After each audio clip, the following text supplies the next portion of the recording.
Welcome to Head Start, the podcast for race directors and the business of putting on races. If you've been following the podcast for a while, you'll know that what we try to do at Head Start is bring you actionable expert advice you can learn from to grow and improve your race, hopefully with a bit of entertainment on the side. Well, today marks the first episode in a new way of helping you on your race director journey.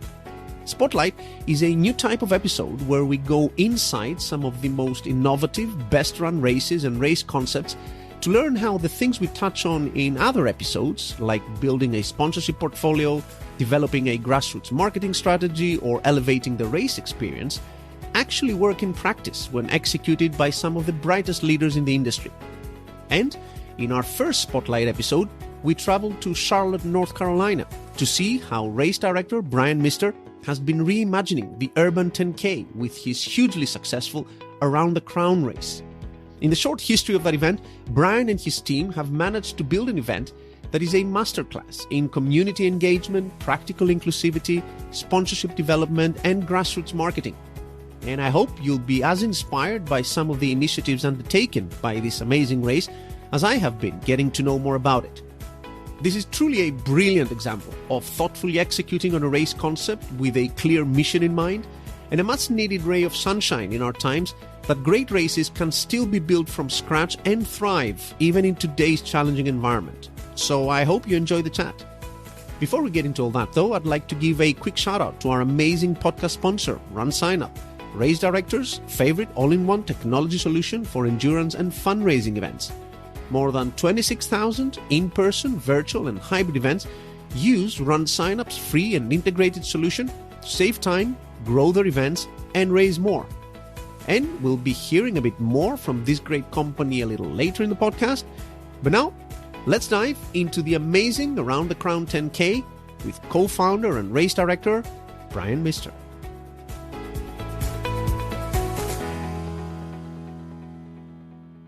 Brian, welcome to the podcast. Thank you so much for having me. I'm excited to be here. Well, thank you very much for coming on. Where are you joining from today? I am in Charlotte, North Carolina. Fall has set in and it is beautiful here right now. Awesome. I'm guessing it's pretty early for you out there. What time is it over there now? It is 5 a.m. right now, and I have awoken before the kids for once, and I will be able to get some things done before they wake up and get them ready for school. So pretty excited about that. That's great. Do you usually get up this early? If I'm doing like work or running things, I totally will. If it's just for no reason, I will sleep in until one of the kids jumps on me. But I feel like it's always easy to get up this early. I just never seem to set the alarm to do it and be productive. So I appreciate you waking me up this early today. Oh, you're very welcome. I mean, it's sort of like 12 noon over here. I'm feeling comfortable on my fourth coffee. So I really don't know how you do it, being up at this hour. So you are the race director of Around the Crown 10K, a fantastic race that we're going to be talking a lot more about in a minute. And we're going to be dissecting some of the amazing stuff you're doing with it in just a sec. Before we do that, would you tell our listeners a little bit about yourself, sort of your background before starting the race and what you've been doing up until that point? Yeah. First, thank you for all the kind words. I appreciate it. My wife and I are having a lot of fun with it. So it's fun when we get to talk to people that understand racing and love it as much as we do. But yeah, I'm originally from Salisbury, Maryland, so on the eastern shore of Maryland.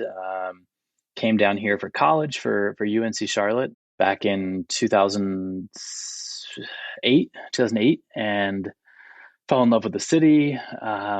Got some amazing jobs right after school, and met an amazing woman, and kind of got into the industry through a brewery. Actually, I was working at a brewery, helping with marketing. That was the degree I got in college. And started a little run club there called the Noda Brewing Run Club 11 years ago, probably. And then, did that for a few years, and then went off to a place called the Whitewater Center, or the U.S. National Whitewater Center, where they do Olympic training for canoe and kayak. And they also have 50 miles of trail. So I was doing race directing out there for mountain biking and running and climbing and kayaking. And then from there, I was there for a few years having fun with that, and then got back strictly to running with the Charlotte Marathon.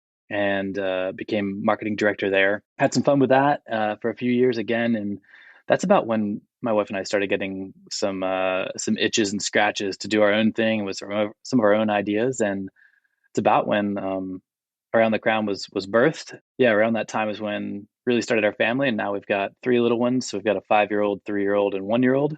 Life is always on the move, always busy, and we love it. Awesome. So basically, you're, I guess, a marketing person by education, at least. Yeah, sure. I say yeah, sure, because I had two colleges. I started at community college where I was going for drafting and design. And then I transferred to UNC Charlotte, where less than half of my credits transferred, where I thought I wanted to become an architect. And then I realized I didn't want to do that. And there was a lot of college involved in that.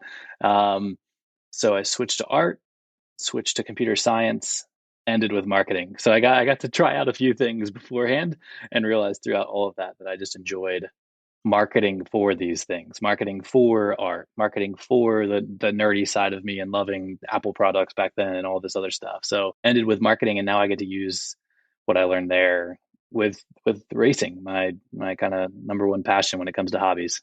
And your wife is also coming from marketing or sort of something similar to that? So she has a degree in fine art. So she's actually a painter by nature. However, when she exited college, quickly realized there's unfortunately no money in painting unless you're really damn good at it. And she quickly moved over to the digital side of that when it comes to branding and design and a lot of that on the Adobe suite of products and that. So she gets to now handle our brand and our design for Around the Crown. She makes all my stupid ideas look really good, is what I like to say typically, and she's pretty good at it. Yeah, that's what I thought I recall, that basically she was helping out at Around the Crown in a really meaningful capacity, and brand of all things is a very meaningful thing to have a good person on. And you guys are sort of like working together on that. So for our listeners, those of you who've been following the podcast for a while, you know that most of the episodes we do are sort of themed around, different aspects of the race that you can improve or look at. And we bring on experts and stuff. Again, and we discuss things around marketing and sponsorship and sustainability and operations and all kinds. Today's episode, starting off with Around the Crown 10K, which will be obvious why that is the case. I think I just realized that it would be great to put the spotlight, and maybe that's what we start naming this episode, on a couple of races who are actually executing lots of the stuff that we talk about really, really well. And it would be great to basically start looking at all of the things we've been discussing in previous podcasts, sort of like come together, the marketing, the branding, the sponsorship, how all of these things actually work together in the context of an actual race. And Around the Crown 10K was really fascinating to me. I was researching races that we can, bring into this. And I think it's fascinating because, and the more I learn about it, the more impressed I am with all the work you've done, and we'll go through it, because it is a 10K, right? It's not a marathon. It's not something particularly grand, I guess, from a racing point of view, right? It's not like a marquee type of like marathon or ultra or something. It's on the lower end of the distances that racing accommodates. But still, as we'll see, you have done an amazing job building this race as a platform around which lots of things basically come in and hook into it, from sponsorship and community and all kinds of stuff. I can see you sort of like blushing there. I'm going to stop with the compliments. I'm going to get straight to it. Let's pick the story from the idea around the Crown 10K and the research and the planning, basically. So you're there, your wife's there, like a few years back. You're looking to do something on your own. How does that then lead to the idea of Around the Crown 10K from a business planning point of view? Walk us through that a little bit.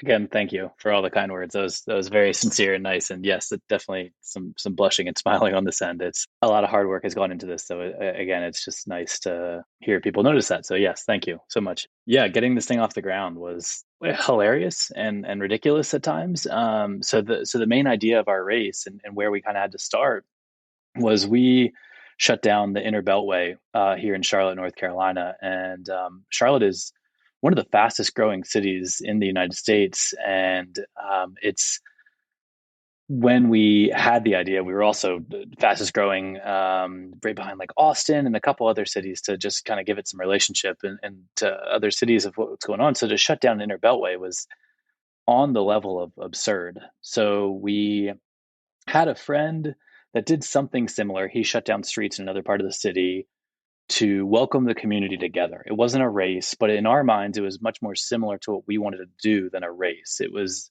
a community gathering where they shut down streets to let people go play ping pong and hopscotch and how slow can you ride your bike on this line and things like that. It was called Open Streets, and they have it. I think it started in Brazil, maybe, and they have it in a couple other places. It's just this really cool idea, and we're like, oh, we kind of want to do that, but with running and some other adventures within it. What can that look like? And he worked for the city, so we went to him with this idea. And after a couple beers, he's like, "This is a fun idea. This is really cool. What can we do with this?" And he's like, "Let me introduce you to the next person that you probably should talk to with the state level." And that those kind of conversations just kept happening, and no one really ever said no. They just kind of kept saying like, "You should talk to this person next. You should talk to that person next."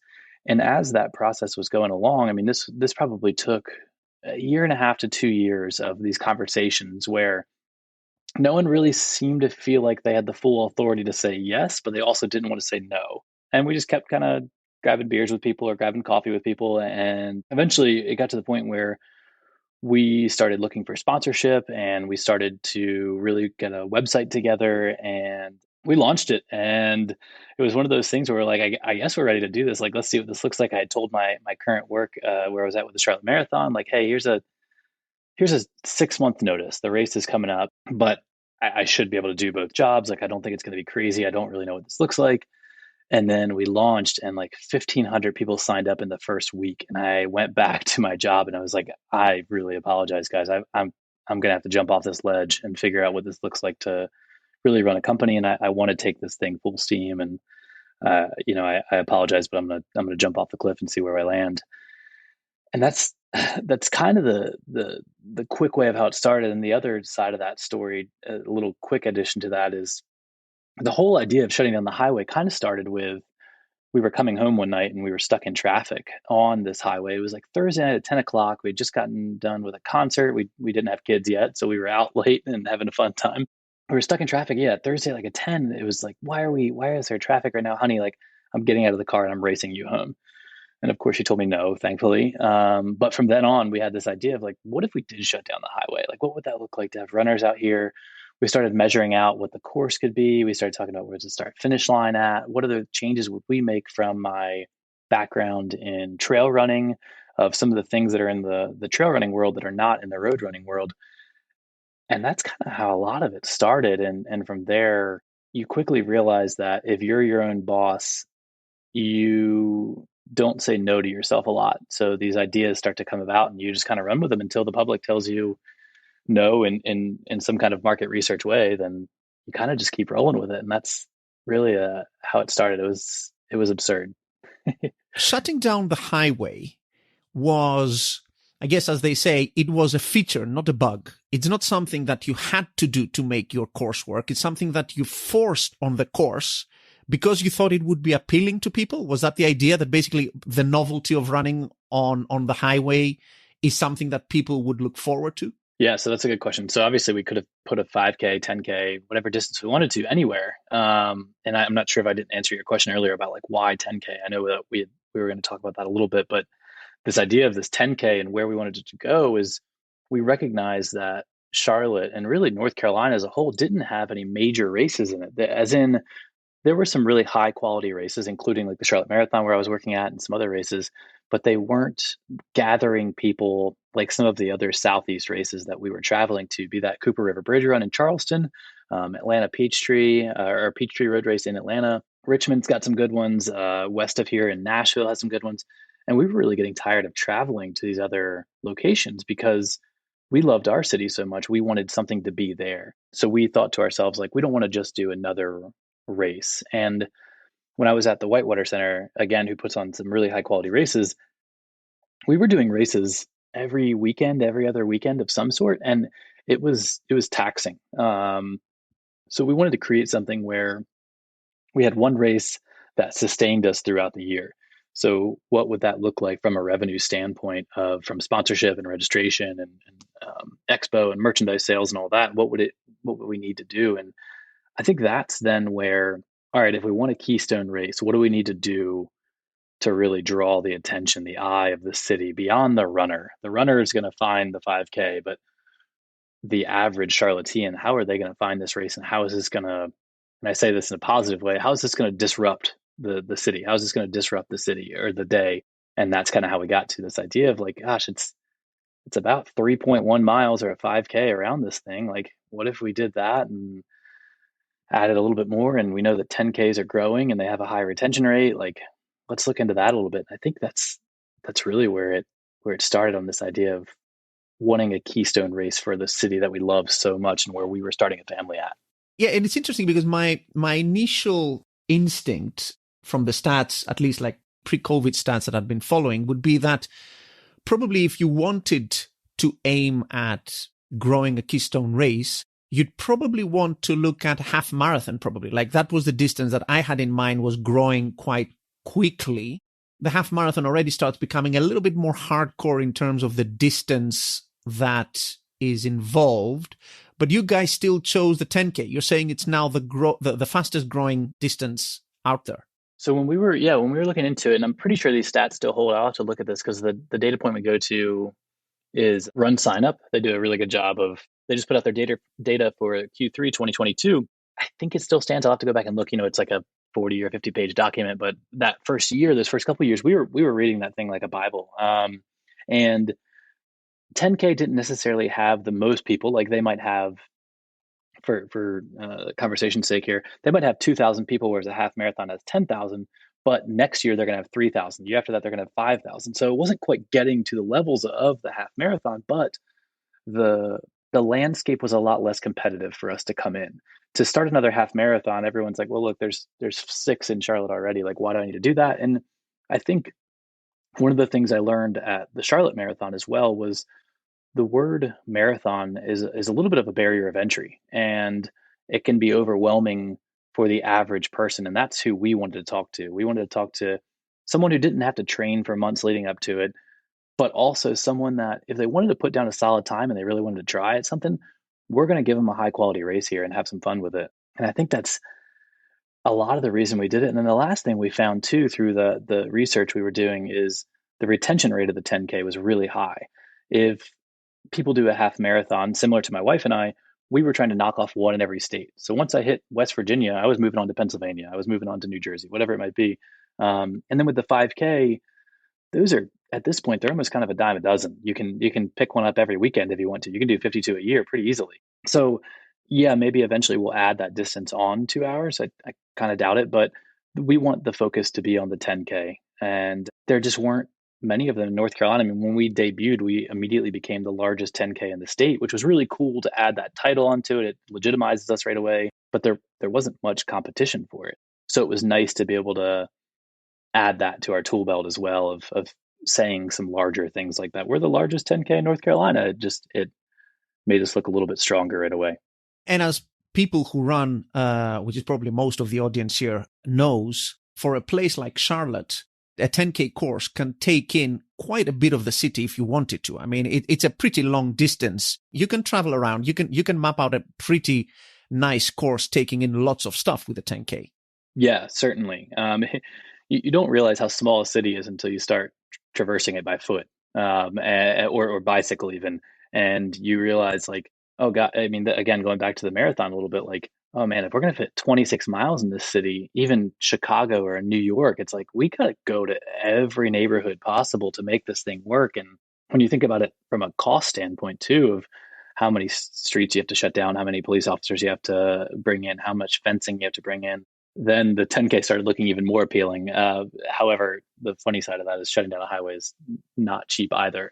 So we end up having to back ourselves into that one too. But yeah, the 6.2 miles can add up really fast. So we got to see the name of our race, Around the Crown, is because you run around the entire uptown or downtown area of Charlotte. And that's why we loved it. So you run around it, you see the whole city, and then you dive into it and you're on the surface streets going through the massive buildings that are Charlotte. And we think we have a beautiful skyline here. So it's fun to be able to see it at a speed and an angle that you never get to see it except for this one day a year.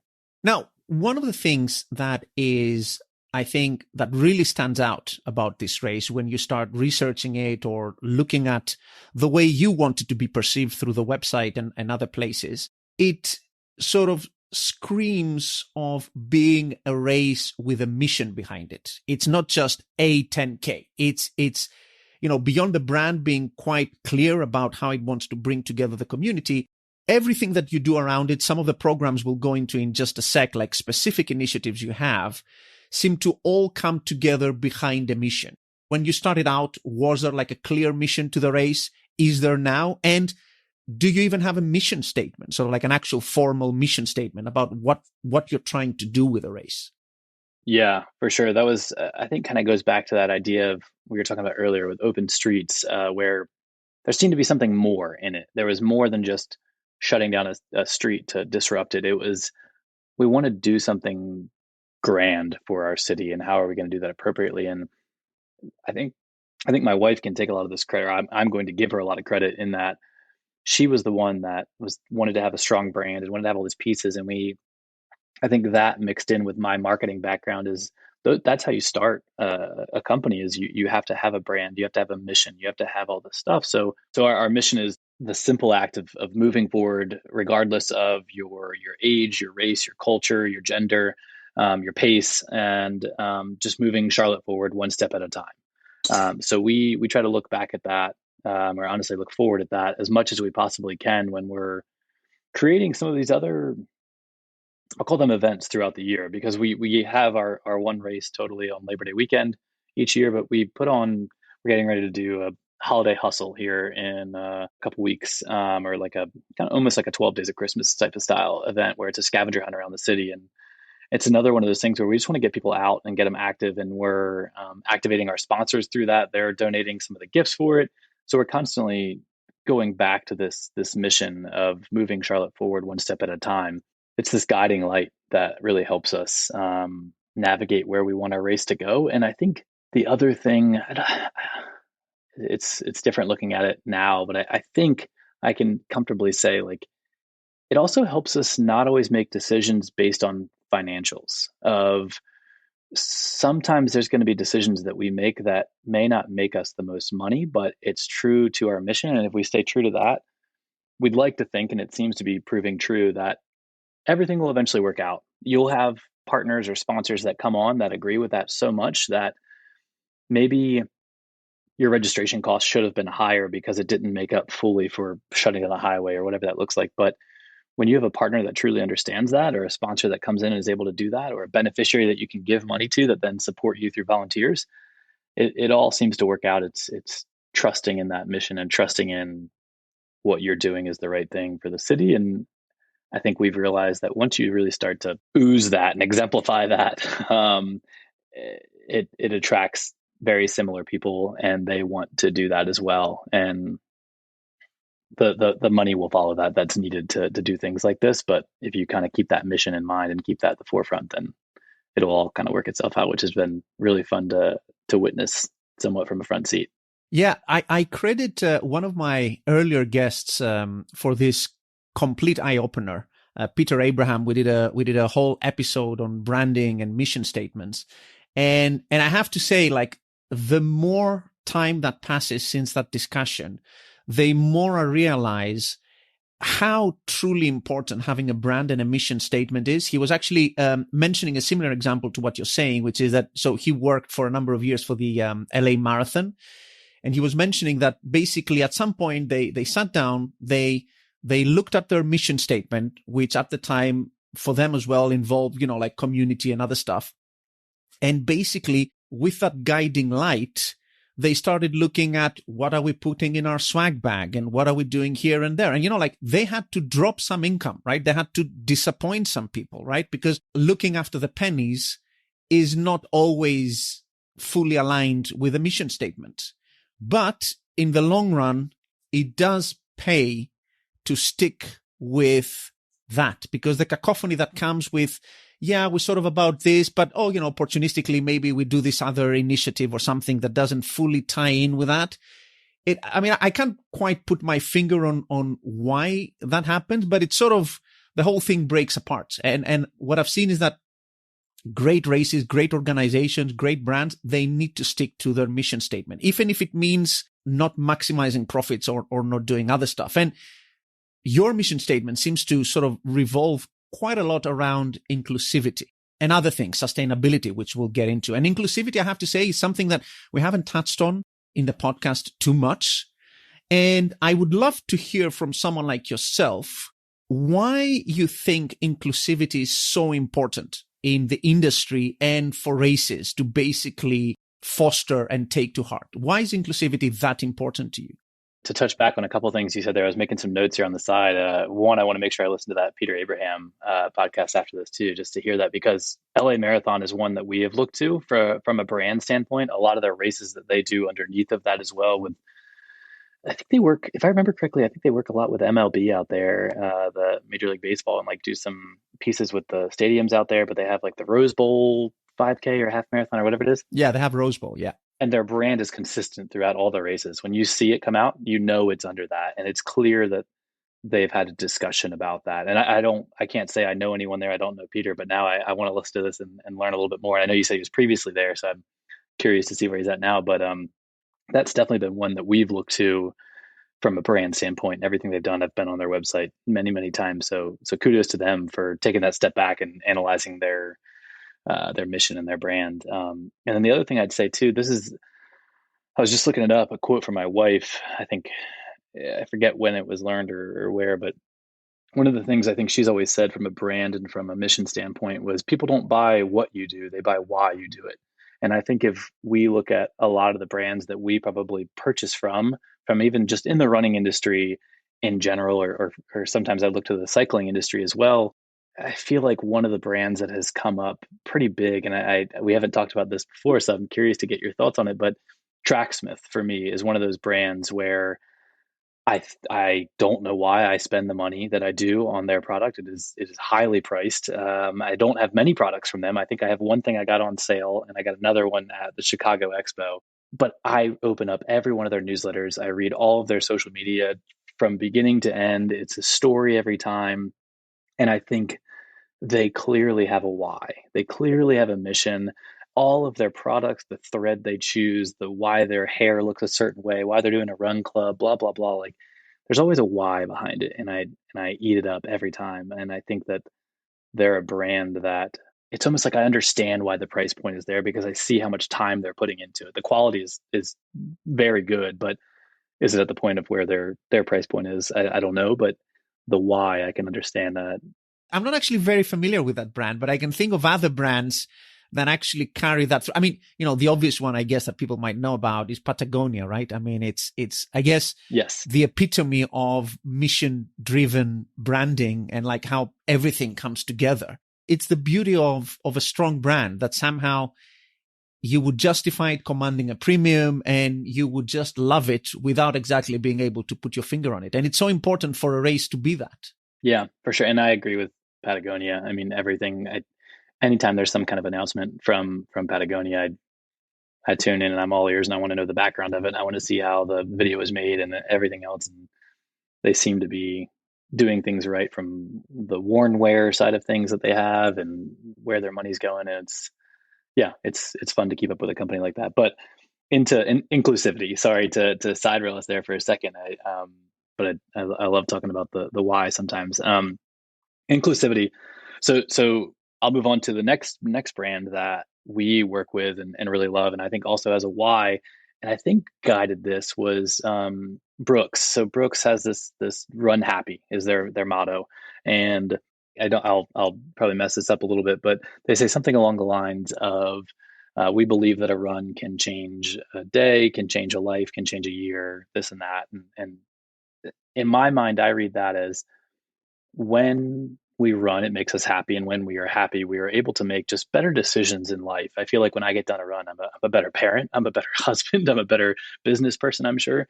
And if I'm able to make better decisions in my life that then affect the people around me and my city, how great would it be if everyone felt that way, that they had this natural high of getting done a run? And where could our city go? Where could our state go, our country, our world, if we all felt that at all times? And I think that's where a lot of this idea of inclusivity came in, is like, selfishly, I'm so passionate about my city that I want the best for it at all times. So if I could unlock this realm for everyone to think a little bit differently and just be happy, where could our city go? And the more people that are able to get on that level, the better.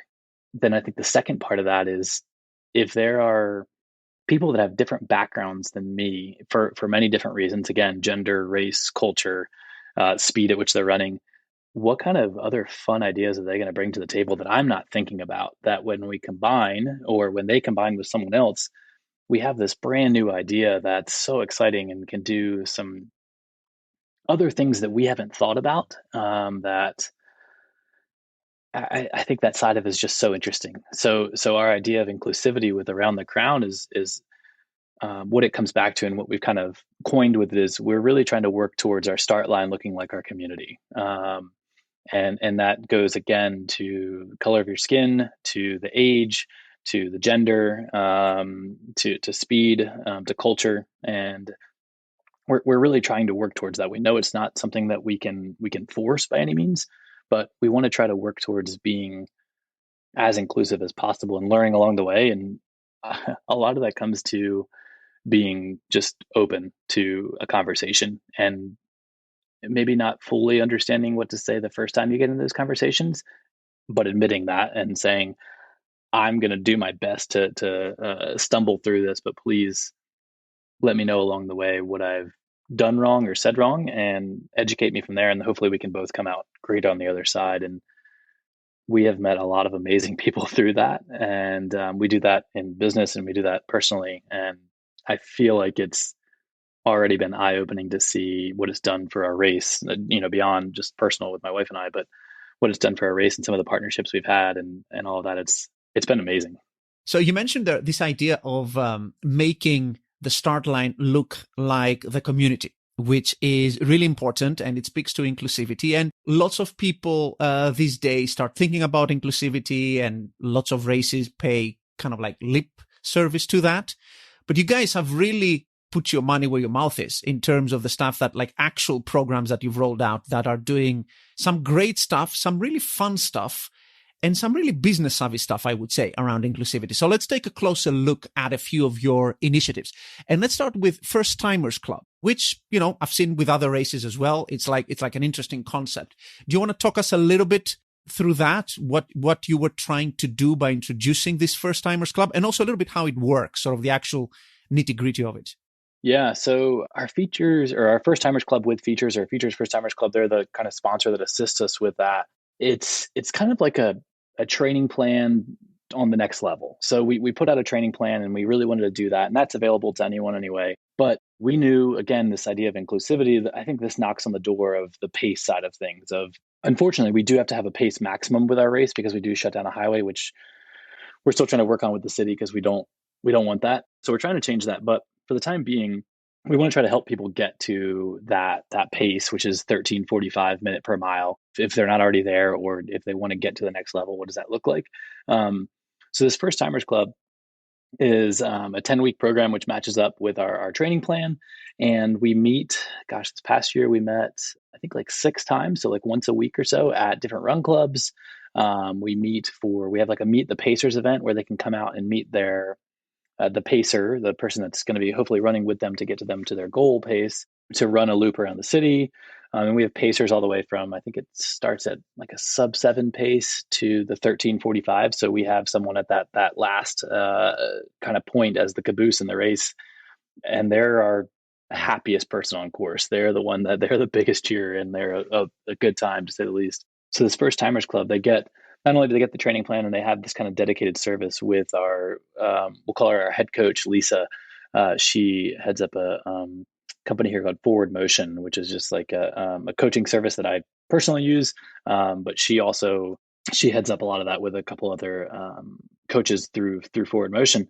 And she's there for questioning all the time whenever we meet, or one of the employees of Forward Motion, and helping people out along the way of any questions they might have on race day. And I think we all know what those questions can be. It's not just necessarily how do I get faster, but it's like, what do I wear? What do I bring with me? So we try to make it as open and inclusive and silly as we can. There's no reason to be serious on something like this. And then with that too, a lot of our sponsors step in and give them some extra pieces too. So Features being the big one, they're a company here in Charlotte that's I think the leader in running socks in at least the nation and probably one of the top contenders in the world. But they make some daggone good socks, and they happen to be like 2 miles away from our start line for their headquarters. So they come in with some socks. They come out to a lot of the events as well, and they help us push this out and get more people involved. And then our other sponsors are bringing in stuff like free dry needling at our Carolina Sports Clinic, one of our other sponsors here, and so it's just everyone trying to get people new to the running world into this through different ways. But then the biggest thing we do too is we try to break down that barrier of price as well. So we cut the price in half. For this one, you do have to, this program, you have to somewhat apply to it in that you send me your name and your email, or your name and your date or date of birth, and I search it real quick on a couple websites to see if you've done any other races. And then we give it, it's pretty much like a half price entry. So it's $20 to get in. You get all this stuff for free. Again, it helps it break down that barrier of entry, because it's not necessarily that these people might not have the money to do it. It's just they'd rather use that money on something else, because they don't necessarily have the interest as much as they want to get into running. They might want to use it to go out to eat that day instead. So we try to break that barrier down by offering it at half price while still holding them accountable. And then we meet with them.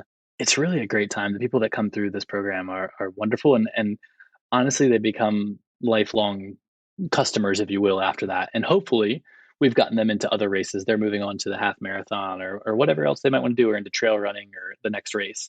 A lot of times we actually see that they sign up for it because they've never run a race before. And then within those 10 weeks, they actually sign up for another race before ours just to get used to it, which is pretty cool that by the time they actually get to our race, it's not their first race. But they've come into this program and they've gotten so in love with this sport, this hobby that we are into, that they sign up for another, which is super fun. So yeah, love the first timers program and excited to kind of keep that going for many years to come. The $20 discounted entry that I think is available to the first 100 people who apply to the club. Do you fill all those spots? So basically, do you get all of those discounted entries to be taken up? Surprisingly, and transparently here, we do not. We're working on like more ways to try to get this out to the right people. So the way that we're currently trying to market it through newsletter and social is like, tell your friends, because we know the people that we're most likely talking to are not first timers. They're most likely, I mean, anyone in our email database is someone who's run our race. So clearly they've run a race before. So we're trying to market it to them to get it out to their friends, their family members that maybe haven't done a race before. Or maybe they've done like other forms of racing. Maybe they're into the cycling side of things or the swimming side of things, and they want to try out running. So we fill up a lot of those slots, but not all of them. If anyone has any ideas, please reach out. I know I'll be giving my contact information at the end of this on how to reach out, but we want to fill those spots up. We want to get more people into the industry and into this community. So yeah, we're working on what that looks like too. Each year we get more and more people with it, and having Features on board, they send it out now too to their database, which is much larger than ours. That brings in a few more people, but we're still working to bring more in, and then hopefully when we get to that level, we'll be at a point where we can say, you know what, the limit is no longer 100. We're up in this more. We can financially take on some more and figure that out. Part of my question was because I've been wondering myself, particularly since we've been through the pandemic and there's been all kinds of noise around how price sensitive the industry is and basically how much of a barrier really price is. I mean, we all know that races as a sport has been becoming more popular. You know, like some races have like really, really high entry fees. Now, $40 for an event of this magnitude where you get all of this amazing experience and stuff to go with it, I think is a very, very good price. But do you get a sense that's why I asked like how many people actually come and claim essentially the discounted entry? How much of a barrier really price is for people? Yeah, definitely agree on the prices of the industry. And I also understand it. Like, I agree that it's getting absurd, but I also see the other side of it where shirt prices are going up, medal prices are going up, police costs are going up. There's becoming new laws in different cities and states where you have to have X amount of fencing because of security reasons from, unfortunately, what we've seen at races. And just insurance as well. Like it's all going up. So I understand why that price is going up, but I know something that we're trying to focus on. I think this goes back to why having a mission is super helpful, and that being our guiding light sometimes is taking that to our sponsors and saying, "Hey, we're really trying to keep our price at where it's at because we feel like it's pretty darn high already." And from a and from an industry standpoint, yeah, we're right in the middle, if not on the lower end of pricing for our distance. But if you think of it from where else would you want to spend $40? We want to try to make sure that we're still relevant to these people of we're worth the money. So we're constantly talking to our sponsors about what that looks like. We're constantly trying to bring in new sponsors that do make sense and fit with our mission and our vision, and making sure that price is not a barrier of entry for our race. And we have a couple other programs that assist with things like that. And honestly, the runners help with that too. And I'll kind of just guide us right into the pay what you can entry and what that looks like. But we'll get into more of what that is. But one of the things that offers is runners are available to pay for the next runner. So if at the end of their registration, they're paying their $40 or their 45 or whatever it is, depending on when they're entering, they have the option to pretty much pay it forward. And it's this program that we have called Pay What You Can Entry, and they're able to donate $5 or $10 or whatever it might be to help the next runner get in that maybe financially is not able to go out for a race, and they need to spend the money on getting new shoes. I know that we say running is very inclusive and that all you need is a new pair of shoes and a pair of shorts, but these days, I know since I've been in the industry, a pair of running shoes has gone from an average of 100, maybe $110 to 160, $180 now. Yeah, shoes are completely crazy. I went out and bought it like a new pair like the other day after like 3 or 4 years on ultras that have run down to the absolute sort of the sole. And when I looked at the prices, particularly now with the new like carbon this and that shoes, I'm like, what? Are you serious? Like, like 250 or something, or like 200 for some shoes. I'm like, this is crazy. You're absolutely right. In fact, way beyond entry fees or whatever, like the $40 entry fee, the shoe is a hugely important cost for people. Yeah, for sure. And you want it, and back to like the clothing too, even. I know we were talking earlier about these amazing brands, but the price points have gone up on all of that too. And again, it makes sense just of where we're at in the world today of prices going up, but it's not as inclusive, I think, sometimes as we would like it to be from a financial standpoint, as much as we've touted that from a running standpoint. So if there are ways for companies and brands and races to help, and I think everyone's probably doing their own little part in different ways, and we may not know all of it, but that's our kind of small way of saying, all right, we have this pay what you can entry where you can do whatever price you want, as long the only barrier there is we have a service charge that's part of our registration. I think it's like $4 that has to be paid. But other than that, put in whatever amount you want. And then thankfully our title sponsor, Truist, is able to pick up the rest of that for us if it were there. What we found out is it's not even there anymore because other runners donate so much that they make up the difference of it, where we haven't had to go to a sponsor to ask for that because these other runners have stepped in so much that they're paying for. Last year that was one of the ones we have to cap as well at 100 for right now, but I think this year we're going to up it because we noticed people were paying enough to make that happen. It's impressive. Of all of the many great things that you're doing through the race, and I think First Timers Club is amazing. There's a few other things we'll touch on, but pay what you can.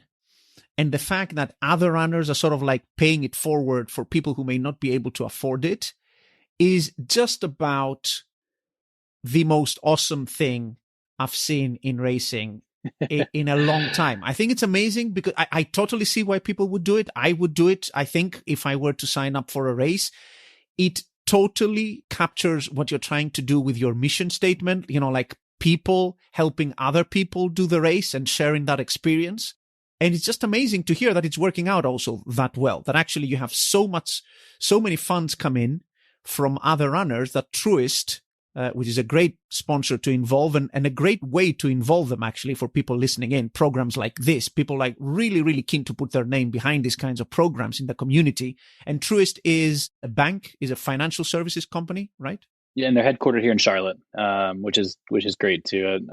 Like 90% of our sponsors are here in Charlotte. And then I think there's something else I was just thinking too with the pay what you can. The idea kind of came from one of our beneficiaries, which is they're called Carolina Farm Trust, and they put on a farm to table dinner, and they had this with one of their programs of one of the dinners they did, and like, man, that's really cool. And we were talking to Truist a little bit about it and their kind of marketing division, and we were like, oh man, let's kind of check this out and see what it looks like. And yeah, it's been great. We have a whole write up on it on our website, and through registration, there's a pretty big paragraph about it at the end of what this looks like, where it goes, what it does. And I think the best part of it is there's no checking in, there's no checkpoint, we don't verify anything. Honestly, this could be a college student who's just trying to get by or trying to beat the system and just wants to stick it to the man or whatever it is. And honestly, they can do it. We have no idea. We don't check in on it. I mean, it's 100% trust system. And then the second part of that, or the other side of that, is no one knows who they are on race day. There's not a different bib. They don't get a different shirt. They're just another runner on race day. They're sweating with you up this hill that they hate just as much as you hate. And that's that. Like you just never know who they are, and you don't. And it's such a beautiful thing. We absolutely love it, and we're so thankful that Carolina Farm Trust did something like this, that gave us this idea, and Truist was able to help it out with it. And then the thousands of runners that donate to this to make it all happen allows us to just kind of further that mission a little bit. It is exactly what you say. It is a beautiful thing. It is great that people put up the money for other people. It is great that keeping it honor based, obviously, I mean, this has to be an honor system. You can't just be sort of like testing people. And the fact that people don't abuse it is great. The fact that on race day, everyone is sort of like running shoulder to shoulder without any, like special this or that. Obviously, like I think you've done it the right way. Like it's sort of like, like makes sense. And I think more people should look into this. And just again, to put the slightly kind of like bottom line spin on this, it's programs like this, because I know lots of people struggle with getting sponsorship. It's programs like this, when they align well with your race and the community, that bring in the non-endemic sponsors like the banks, like the financial services, the insurers, all of those guys. They want exactly to be involved in exactly these kinds of programs and to be seen to be involved in these kinds of programs. And for Truist in particular, there's another thing that you guys are doing with them, the training tours that we're going to get into in a sec. Just wrapping up on inclusivity, let's touch a little bit. We're both parents. My wife says I'm a little bit too involved sometimes with the stroller division. I've always wanted to run with a stroller. I don't know how well that's going to work out, but I also see lots of races not offering that option. Oh, it's so fun. Have you done it? Yeah. Oh, we've done it so much, and we absolutely love it. I mean, there's been races where we're definitely frowned upon with it. But then there's other races where you find your stroller people and you all run together the entire race. It's wonderful. But yeah, I'll jump right into it. I mean, there's a couple things we're doing from like the family side of things. We have a kids race at our expo that's huge. I think it's $10. And they get a medal and they get a shirt and they get food and they get everything else. And there's a balloon arch and bubbles and everything you would want a kid to have at a race, and seeing the joy that they have. That's something that my wife has like fully taken over, and she loves it. It's 0.277 miles around our expo, which is similar to our race that's on 277. So it's just a call out to that. And we have a blast with that. So that's like one version of getting the family involved and getting the kids involved. And the second version of that is for the younger ones that aren't able to run yet. We do a stroller division on race day. And as parents who have pushed many times, I think the most memorable one for me is I did the Cleveland half with our firstborn. So we only had one at the time. I think she was maybe like a year and a half. No, she was still drinking bottles, probably like 9 months old or so. We got her up early in her PJs still. She fell back asleep in the stroller by the time we got to the start line. We put a bottle underneath and we ran with her. And then when she woke up, we gave her the bottle. It was like mile 9 and she got done by the time we got to the finish line and she got her medal. And we were probably like one of 3 strollers at this multi-thousand person race. And we were like, man, this is so cool. Like, how can we take this to the next level? And why are we getting frowned upon? Because I understand like the flat tire side of it, of like accidentally hitting someone in the back of the heel. So what can we do to make this different? And because our course is so unique that by mile 1, you're on a 5-lane highway, they can get out of the way. So why don't we let them go first? So we have our stroller division go out 5 minutes before the rest of the racers. So they're actually ahead of like the elites and things like that.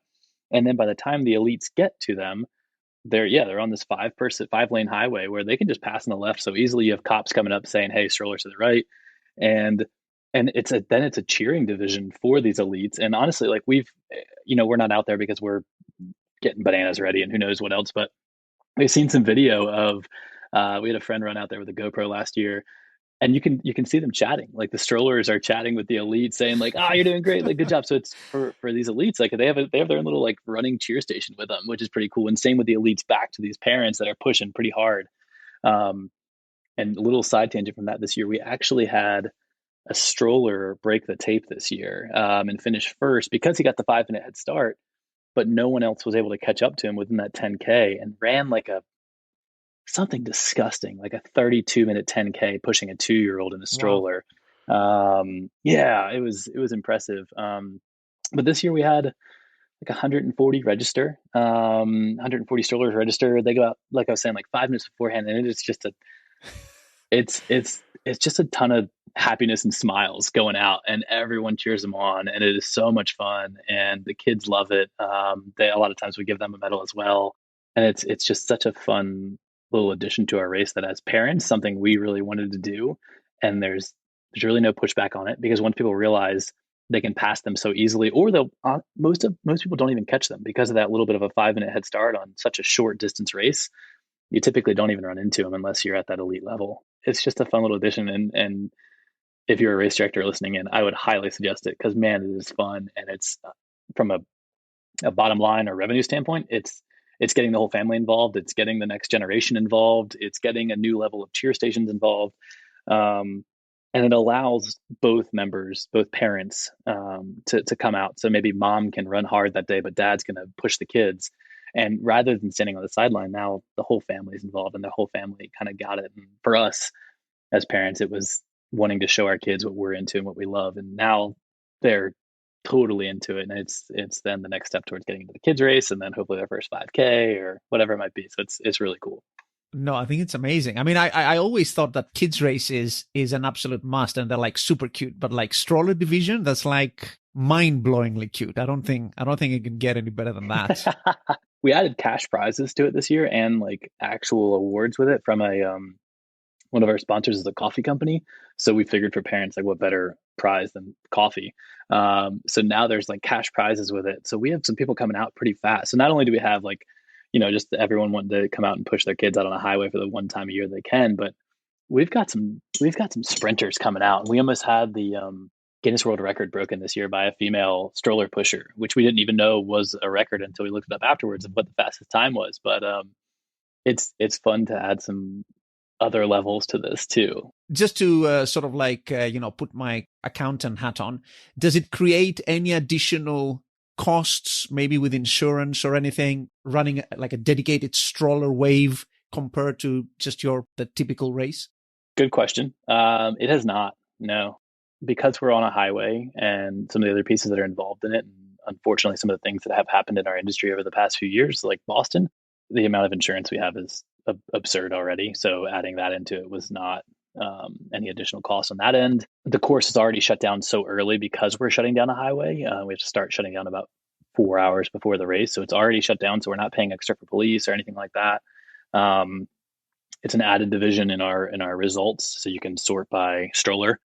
Really, there's not. The only thing I was just thinking of that could be something funny to add to that is like maybe an additional food cost because the kid takes an extra orange versus just one person taking the orange. But that's not worth it at all to even think about when it comes to those line items in your P&L and all that good stuff. For so many of our podcast breaks, I keep talking about Run Signups, amazing email marketing suite, race day tools, custom websites, and so many other great Run Signup features helping race directors like you take their events to the next level. But there's one thing Run Signup does, a very important thing I think, that I haven't touched on yet. Can you guess what that is? Well, Brian mentioned it earlier in the podcast when discussing his business research before launching his race. It is, of course, Run Signup's absolutely awesome Race Trends Report. If you're not familiar with the Race Trends Report, it is a treasure trove of statistics, data trends, and analysis on races and racers based on Run Signup's unparalleled data sample on race registrations. In it, you'll find detailed data on registration trends, pricing trends, stats on participation and repeat participation by event type and distance, data on participant demographics, and so much more that can help you get a better grasp on trends in the industry at large. For example, do you know what the average entry fee is for a race like yours? Or how that fee is trending year over year? Maybe you're thinking of increasing your prices. Well, you're not going to get the data you need to make an informed decision on that by just looking up a couple of nearby races or speaking to a couple of colleagues. You need to know the numbers. So many people use Run Sign Up Race Trends report to understand where the market is, and you should too. The 2022 annual report is coming out this January, so mark your calendar for that. I certainly do. But I suggest you also go and take a look at the 2021 report in the meantime. There's always new types of data being added to the report, and it's a free, amazing resource for our industry you simply cannot afford to overlook. Many thanks to Brian for reminding me of that today. So to download the latest Race Trends report at any time, just go to runsignup.com/trends. That's runsignup.com/trends. It's totally free to download. You don't even have to give up your email like you do in some places. It's just one more thing Run Sign Up does to help our industry and all of you guys succeed. Okay, I'm really glad to have been able to share this with you. Now, let's get back to the episode. So, the other very important pillar to your mission and race is sustainability, of course, which is another thing that has attracted quite a lot of attention in the industry. And fortunately, many more people are thinking harder about this and doing more. But I have to say, I think for a race of your size, I don't think, like a road race of your size, I don't think I've ever come across previously a cupless race. So you guys run cupless, which means that people have to basically carry their own cup to water stations. How does that work exactly? Like, I mean, I know how it works on trail races with the density those guys get. What about a road race of this size? How do you make this work? One, you mentioned it's a popular topic. It's something that people want to be a part of, and the way that you described it earlier with inclusivity or DEI and all that is there's a lot of lip service out there right now for it, of saying like, hey, we want to do this, and I think the term has become greenwashing, in that like we're sustainable, we're green, we're eco-friendly, and what does it take to put your money where your mouth is, like you were saying earlier. So it was definitely something when we started this, before we even had our first race and we were having these conversations, we wanted to make sure that we weren't doing that, and we weren't doing it because it was the trendy thing. And I think then, this is like 2017 or 18 when we were starting to have these conversations, it wasn't as discussed as it is now. So it was nice to have it at our first race, so that it wasn't something that we were converting to because it was trendy. It was something that people knew us from day one. And if we were going to convert to 100% recycled shirts or to a cupless race, it wasn't a hard transition for someone. It was just something that people knew us as the crunchy race. We were the hippies that happened to put on a race, or whatever, however you wanted to look at it. Like, there was never any kind of conversion from that, because we had seen that issue in the past where a race wanted to become sustainable, so they were taking away this thing or they were adding that, and people would complain, understandably. So it was really nice to be able to do that from the first race, which made it a lot easier for us from a marketing standpoint, from a communication standpoint. But when it comes to the cupless, so I'm trying to think if that's even the best word. The way that you just described it made me think, is there a better word we should use? So we're not necessarily cupless, we are paper cupless. So at our water stations, we have almost like a neoprene cup that is reusable. So people can totally carry their own water vessel, and we'll refill that as well, because we have that capability out there. But the majority of people use this cup. We use a company out of Florida called Hiccup, or Hiccup Earth, I think is their website. And it's like this thick neoprene cup that you pick it up from a water station just like you normally would. You take a drink of it and you throw it in the trash. But that is not actually a trash can. It's a receptacle to collect them. Hiccup comes to our race, they take those cups back and they take it to an industrial washing or dishwasher, like at a hotel or something like that, and they wash them and get them ready for the next race. So it looks and feels just like a normal water station. The cost isn't much different, and you're able to be a little bit better. And a lot of that, the cup side of it came into play. One, yes, because my wife and I realized that we were crunchier than I think we knew when we started this thing. And then two, if we're going to be on a highway and you think about paper cups going all over a street. One of the things about really any highway is there's just like a natural wind that's always along an interstate because of the buildings that surround it and different pieces of it. So where are all these paper cups going to go once someone throws it? It's not going to just stay on that highway. It's going to go down into the city in different pieces. And we just hated the thought of that, of like, so what could we change to do different if we're going to have a water station out on this major highway? So that's where a lot of it came from. And gosh, we've loved it, and Hiccup has been great to work. It's amazing that they come to the race, kind of give us the cups, take them, and go on to the next race. And they kind of make a little bit of a road trip out of it, where they'll try to knock out a few races either in North Carolina or other states that may have races, and line up kind of their fall schedule or whatever that might be. So they've made it really nice at the water stops, and then at the finish line, we typically have something different as well, because just a little 6-ounce cup of water after a 10K in the kind of the summer of North Carolina is not enough. So we found new ways each year to bring something different to the finish line. One year we worked with our water municipality to tap hydrants and filter them and have different vessels at the finish line to drink from. This past year we did canned water through the brewery that we work with. It was more of like a sparkling water. We just purchased a water monster. Have you seen those before or heard of those? Yeah. Yep. So we just got we just got 2 of those. We'll probably need some more, but it's a start towards what we're trying to work with to be a little bit more sustainable. But kind of in conclusion, a lot of this came from what you mentioned, is the trail side of things. Of this is what I worked in, this is what I love, and I run a lot of trail races, and I love how they do it there. And when you're in the woods and you see a paper cup on the ground or in the desert or wherever you're running at, it just doesn't look natural. It doesn't look good. So I think the trail world got over to it a lot faster, and it makes sense. So we're trying to bring that into the road world. And there are some other examples out there right now of really large races doing similar things. I don't think all the way to the cupless side of it, but they're doing, so I just did Chicago Marathon this year to go up there from a research standpoint. And they have a huge emphasis on composting all of their cups. And not only do they compost them to make more soil, but from my understanding of what I was reading there was they turn them into different features, kind of like that reusable plastic that they make like play sets out of and stuff like that. I think they make like benches out of them and different things with the cups and like the heat sheets and different things. There's a lady by the name of Tina Muir. She's doing some really cool stuff, and she was kind of heading up a lot of their sustainability this year and making sure and almost holding them accountable. And they hired her to hold them accountable.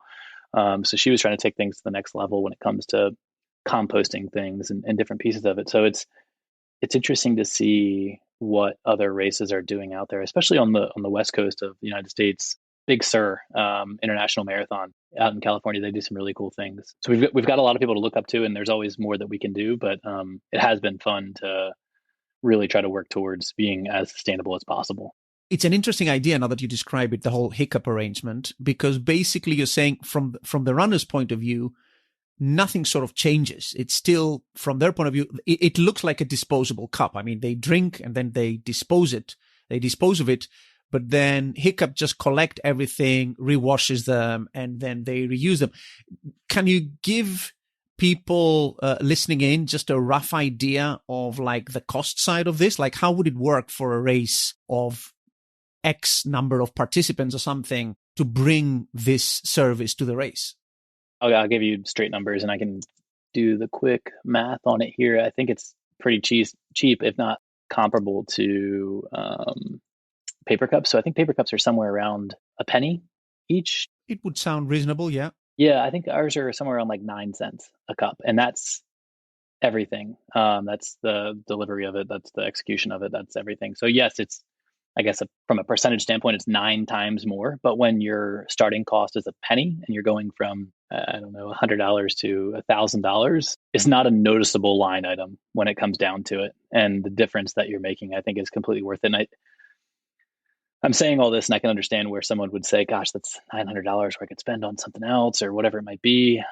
I think that's where having that mission guiding things sometimes, and the availability of a sponsor to come in on this, of that, like you were talking about earlier, the insurance company or the healthcare company or the bank. This is an opportunity for them to step in and say, you know what, this is our water stop sponsor, and it's going to cost you $1,500.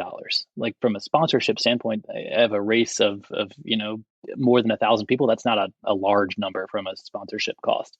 And the fact that they get to be the one putting their name on the sustainable, really noticeable part of that day it's a good activation and a good selling point for a potential sponsor. It just gives them that opportunity to activate on it versus just a name on a logo, or a logo on a shirt, or a logo on our website. It's that potential activation point. So just think of it that way of how can you purchase this thing, and then how can you offer some amazing company a way to do that if that's part of their mantra and their mission. Yeah, I guess you're also saving on recycling costs and like sweeping costs, and because they take care of everything. For a 10K, like around the Crown, roughly how many cups per participant would you sort of budget for? Like how many hiccups would you think you'll need for the entirety of the course? Yeah, so I think this year we did a total of 7,000 cups because we did 2 water stations. And we had almost 5,000 register, which equaled out to about 4,000 runners or so, a little bit more, I think. What we recognized this year is we want to do 2 water stops, even though it's only 6.2 miles. It's when you're planning it, you don't know what weather's going to look like. And in the South here, like humidity and heat can add up pretty fast if a hurricane's on its way or whatever it might look like. So we try to give extra just in case, and it's worth paying that extra couple $100 to make sure of it. What we did notice though is not many people take it at water stop 1. I mean, it's a mile into our course, which is the first place or the last place we can offer it before the highway, because now police and Department of Transportation have asked that we don't do a water stop on the highway anymore because it's the setup and cleanup of that is a little hard. So the last place we can offer it before getting on the highway is at mile 1. And at that point, runners just aren't needing it or wanting it yet. And I think a lot of people have recognized that what we're doing with the cupless style and things like that they're bringing their own water, or they're planning to not have water until the finish line too. And that totally works out as well. So yeah, it's easier than you might think it is to switch to something like that. So let's switch gears a little bit and look at marketing. You're a marketing professional by background. You've focused quite religiously on brand, which is a big component of marketing, I guess, starting out. And you also have a very big focus on community. You're pulling together so many different running clubs and sponsors and local businesses. What kind of initiatives did you undertake on offline marketing? What kinds of things did you do, particularly earlier on in the race, to raise awareness around the race and get the community to pick up on the new event? Yeah, and I like that you added offline there, because I think that we naturally go to, what are you doing on your social? What are you doing on your website? What are you doing on videos and things like that? And we have a ton of fun with that too, but offline, we really try to show up in person as much as possible. One of the things that we recognized when we were launching this was a lot of people, when they launch, a lot of races, when they launch registration, it is done all online of, it's open, go ahead and register, do this and that. And it didn't feel like much of a connection when we were asking someone for their money, and you're getting a lot of it in that first debut because it's the cheapest and you're announcing it. So each year we've done some version of a launch party to say thank you for last year, because it's typically pretty close to when we had race day. We now push it back a little bit. I think our race is in September, and now we're doing a launch party in January. So it's a little bit separated, but we do a launch party where if you show up in person, the first 100 people are getting a swag bag with a bag of coffee in it, a coffee mug in it, a hat. Your entry price is $25. And we do a little bit more with that. And then it's typically we typically do it at the brewery sponsor that we have that has a run club. So then we all go running together and chat about everything that went well or didn't go well, and we address those issues in person versus doing it as a keyboard warrior, and really a lot of times call that out before someone says, you did this thing wrong, you didn't have enough porta potties, or water ran out, or whatever it might be, and of really trying to address that and calling ourselves out in person, saying, we screwed up, you're right, we're going to address that next year, like, so sorry, we're learning as we go, thank you for feedback, that's the only way we can grow, kind of thing. And doing that in person versus over Instagram or Twitter or whatever is I feel like so much more meaningful, and those people become part of your brand then, and it's nice. So to get back to your question of offline stuff, doing a lot of in-person run clubs, when it really gets into the heat of it, like from the summer, I'd say from April, May to September, we're doing a run club a week, maybe 2 a week or so, where we're going out and going to these different, and in Charlotte and in North Carolina, we have a ton of run clubs. They're always at breweries or at restaurants, and there's multiple a night that we can go to. And have some of them have 7, 8 people, and some of them, we have a run club here called Mad Miles that's really impressive, and they'll have 350 people every Tuesday, and then on Saturdays they'll have 150 people. So we'll go out to that one pretty often. They've become really good friends of ours. It's doing that kind of stuff. And then another one that kind of comes to mind when you were asking that question was this year we actually did outdoor advertising with like a billboard on the highway. So the month leading up to race day, we purchased a massive billboard on our inner beltway, and it just said speed limit changing 50 to 5 on a race day. So it gained a lot of attention. And we weren't sure if it was something we needed to approve with the Department of Transportation or not, because it was a little like, is this a bad thing or not? Is this okay? It's a pretty smart idea. Yeah.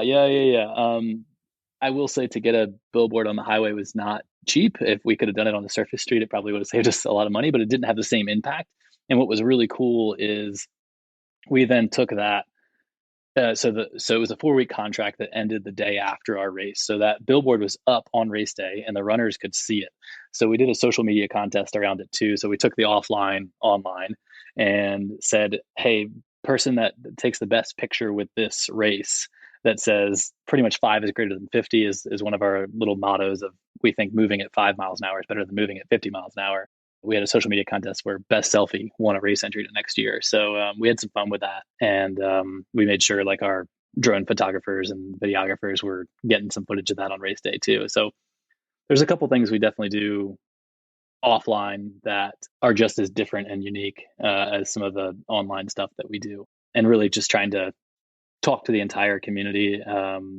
And it's not always running based either, which makes it really fun, of showing up to some of our beneficiaries of these farm to fork dinners and different events that they have, of making sure it's known that we're doing some cool stuff for the community.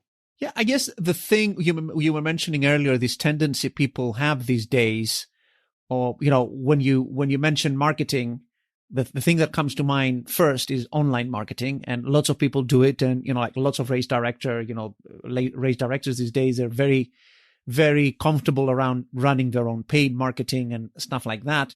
And I guess the billboard, in a way, it's a traditional ad that aims to reach out to a large number of people, which sort of is a little bit comparable to what you might do on paid marketing. I think the reason why people are not doing as much grassroots stuff, as you were mentioning, with running clubs and, like getting involved at that level with the community, is perhaps the impression that it's not really scalable. And basically you'll need to put a lot of effort into it. And for what, one might ask, right? I mean, what do I get out of it? Did you ever think about this kind of like trade-off? Do you have either any data or any like strong conviction around these grassroots type activities working out at just a strict ROI type level, that they actually make sense for the time that you'll put into them and the money you'll have to put into them? Absolutely not. And I think that's the best part of it. We have no ROI, we have no trackability. And I think that's why a lot of people don't do it, is because we've gotten so used to online stuff giving you immediate results of, you had 7,000 people look at your ad, and then 700 of them clicked through to the website, and then 70 of them registered. So you had a 1% return on this ad. And that was pretty good because the average is this. You don't have that with a billboard. You don't have that with a run club. And that's the best part of it, is I have no idea if the ROI is there on a billboard. I love them. I think they're super fun. I think it validates your brand when you have a billboard on the highway that you're running on, because the other players up there are Coca-Cola and Truist and Allstate Insurance and these other ones. And then we're the little guy that happens to be able to barely piece together enough money to get our marketing up there for 4 weeks. And it validates us that way. And I think shows the community that we're legit and we want to make a difference. And I think that has to be some of your marketing plan sometimes, of do what you feel like is appropriate, and don't worry about the trackability. It's hard. It's hard to get over that for sure. And yeah, we totally do paid marketing and we're on that side of it too, but you've got to diversify your marketing. You've got to do some mailers sometimes, or you've got to do some yard signs sometime, because one, not everyone's on social. two, it's just another touch point. It's another reminder that's not on your phone that we're just constantly scrolling through. And I personally think that that's going to start leading the charge even more, especially as we're hearing just in this week that, hey, where is the tech boom starting to slow down? Is it starting to get over as we're laying off employees left and right at Meta and Twitter and all these other places? I hope it's coming back. I'm all for out of home advertising and that kind of stuff. And I think it's nice to not always track things. And then the last thing I'll say on that too is in 2020, when we were all figuring out what to do in our industry, from a running standpoint of how do we get all these people together, and we can't do a 5,000 person race anymore.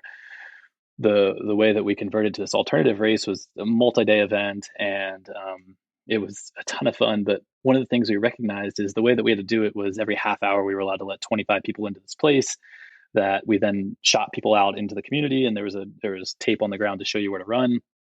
Is something we were able to do that year that we weren't able to do in any of our other years, is to have a conversation with each person every time they went out. We did it for a week straight from 7 a.m. to 7 p.m. We were pretty much talking to at least one person every half hour about what they wanted in the running community, what they saw going well, other races that they loved and what they were doing there.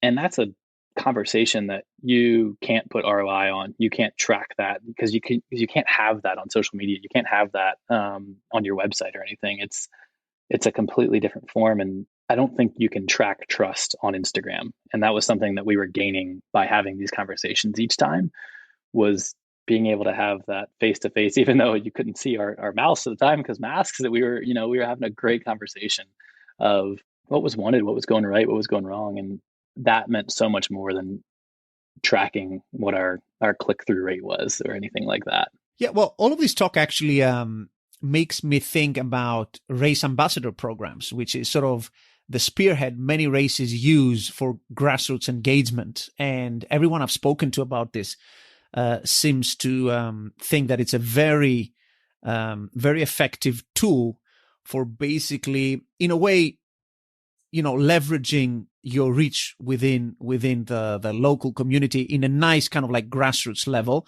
Do you guys have one? I couldn't find one on the site. Do you run an ambassador program? We do not. It was something we've discussed and talked about, and I think the time period at which our race came onto the scene, we were a little bit behind the original versions of when that was coming through. At the marathon, we had it there, and they still are doing that. But I think by the time that we got on the scene, and maybe you've seen this a little bit too, is people are ambassadors for a lot of things.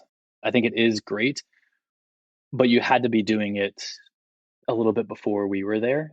We do a version of it, and I'll explain in a second, but it just didn't seem like it fit our brand at the time, and it didn't seem like we could do it better than what was already being done. So we didn't jump into it. And I do think there are some people out there that are doing it really well, and I do see the advantages of it, but it just didn't seem to fit kind of our marketing mix at the time. But the version of it that we do that's kind of like it is our pacers. So a lot of races have pacers for sure. And they engage with them on race day. We engage with ours throughout the year, where we do parties for them and we take them out on running excursions.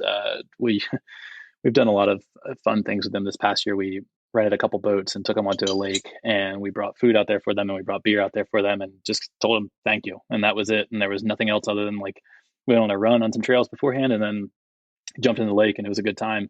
And they've kind of naturally become that version of an ambassador, where they're constantly talking about us on social, and they're wearing our stuff all the time because we give it to them, and they've been our pacers for 3-4 years at a time. So I think that's the closest version we have, and it's been kind of fun to have them very engaged in our race. And you see them; they're noticeable on race day. They're the ones holding up the sign that says we're doing this. You've seen them at the pacer party and a couple different versions of it, and it's almost nice that they're having these engagements without us really asking them to, because they love the race as much as we do, because they see a lot of the back end. They know a lot of what we're doing because they're around all the time. And a lot of them have become close friends of ours and come over to our house for dinner and things like that. So it's a version of it, but yeah, not fully something we do. And you mentioned earlier that you also do some paid marketing. Could you talk us through a little bit what types of paid marketing you do? Also, what's the objective of it, and sort of the time frame over which you do that? Is it sort of like later towards race day? Is it earlier? Is it sort of like spread out evenly? What gaps are you trying to fill with that sort of in the overall marketing mix? What are you trying to do with that? Yeah, certainly. So paid marketing, I'd say the first thing that comes to mind for most people is social. We do paid ads on there that typically fits in from a brand standpoint of imagery and copy. It's similar to what we're talking about at that time. So thankfully, I have a close friend that has a little side company that he does it, and we're constantly talking to him anyway. So it's not, I'll say to listeners, for something like that, it's almost good to have a friend or someone who understands your brand and really understands what you're doing handle that versus a larger company that might be really good at paid marketing, but they don't understand running, or they don't understand the community or what you're trying to do, because he comes to us with feedback all the time and is like, hey, that what if we changed up the text a little bit like this because of your brand, not because I think it's going to do better, but I think this fits your brand better, and things like that. And he's wonderful. So we, from when we run them in a payment standpoint, we typically match our price increases. So we'll, if we have a price increase coming up at the end of March, we'll start paying more during that time. And one thing that we've started doing with that we've tested, and again, reach out if you have any feedback on this as well, and I'll give email and all that stuff at the end of this. But we've played with, do we do a large circle around Charlotte? Do we do a 20-mile radius around Charlotte and we market to that? Or do we do a 5-mile radius around Charlotte and then a 5-mile radius around Gastonia, which is a little city near us, and then a 5-mile radius around here? And do we just pinpoint those people more? Or going back to the 20-mile idea, is it Charlotte, and then it's Raleigh, and then it's Atlanta? And we found with our race that it works doing it with the small kind of neighborhoods around versus going to other cities that are close to us, because of when we are with Labor Day weekend and things like that, that it makes more sense for us to kind of stick here in Charlotte of getting people to stay in town to hang out with us. So that's one side of the paid marketing. The other thing I'll say, something that we invested in this year substantially, was PR. And we do a lot with our PR team now. We actually found them through Features, the sponsor we were talking about earlier. We were very particular with who we wanted to work with again. So the company that we work with is a bunch of runners and a bunch of hikers and campers and bikers, and they're into craft beer and they're into all the things that we're into. The conversations with them have been just very natural. And again, they give us feedback. They understand what we're trying to do.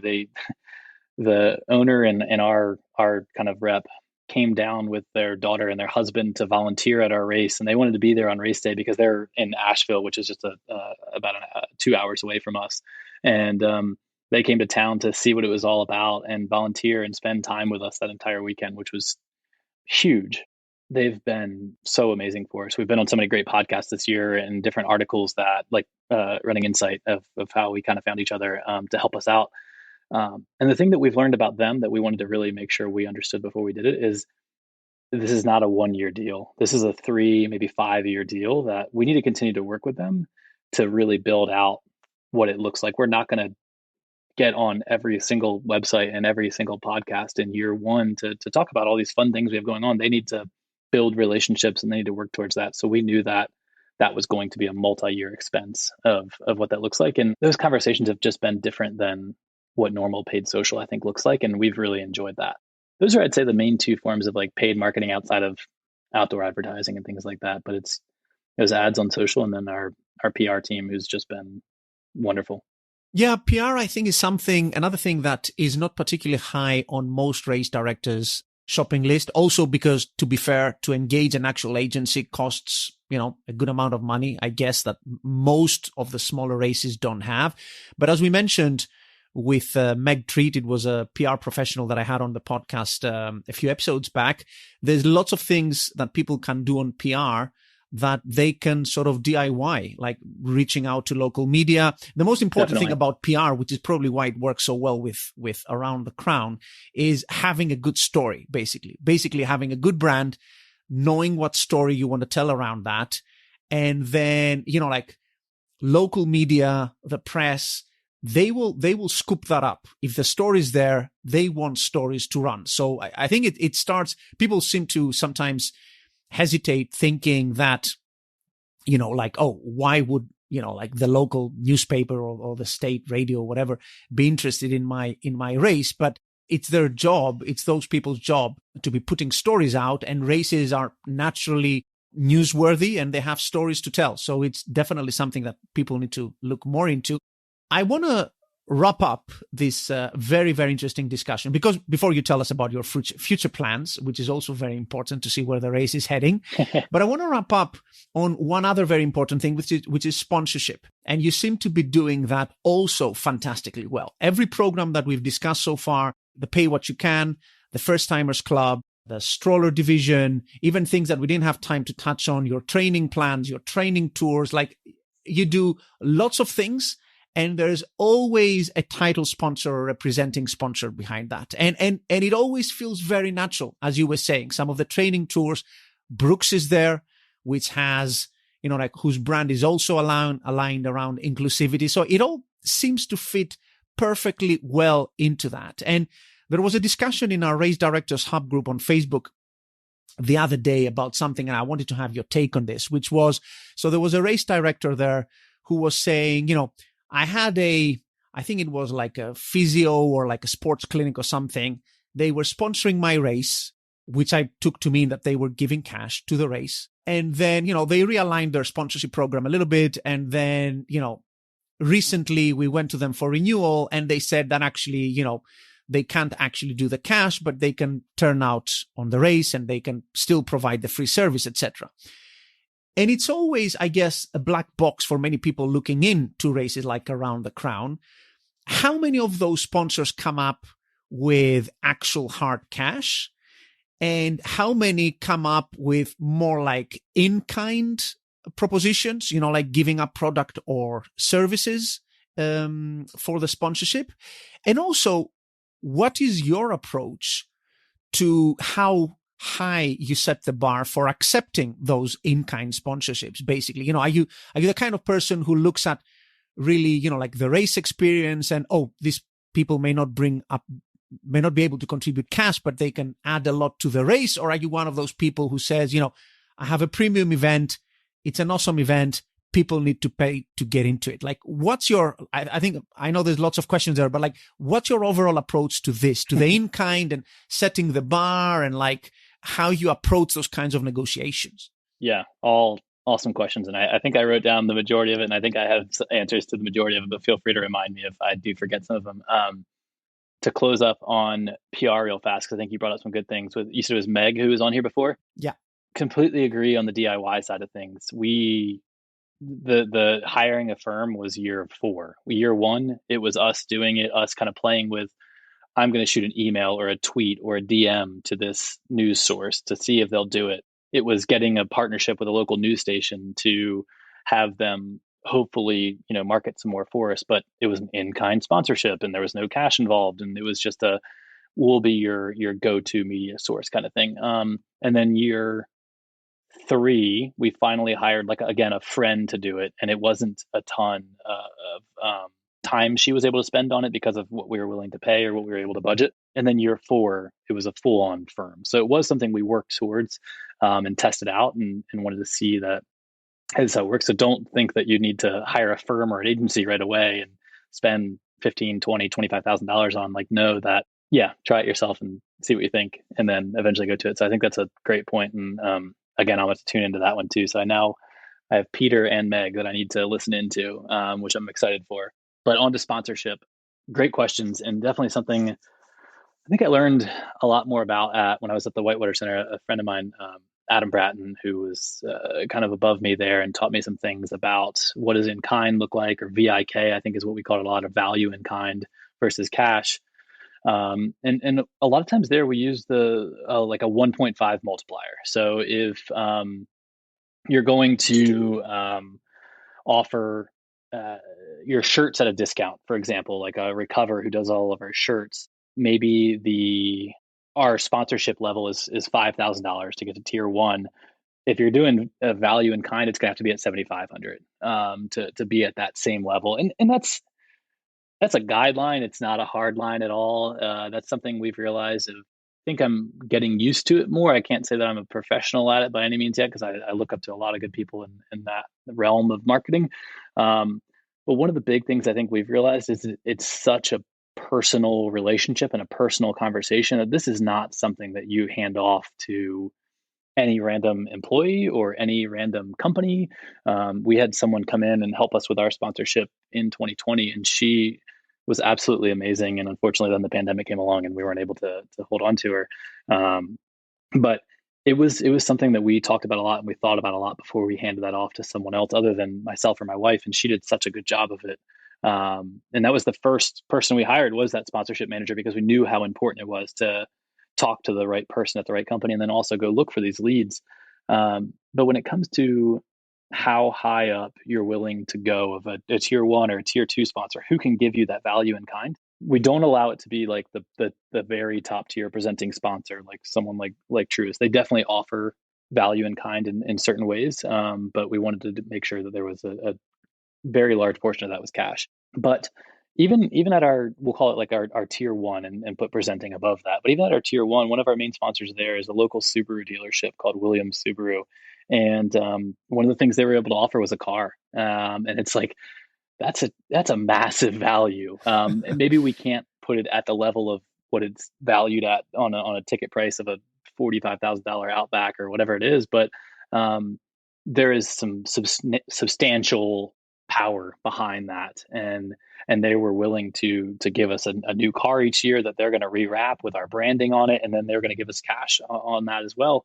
And they have been one of our top sponsors by far. I mean, they 100% do not give the level of cash of what another tier 1 might give, but yes, they give us the car, but then they also give us just nonstop communication. They are wonderful. They let us do a billboard on their lot as well. So we actually have 2 billboards in Charlotte, which is really cool because I don't know if you've noticed, but a lot of times car dealerships host billboards because it's a property that these companies can talk to put a space up.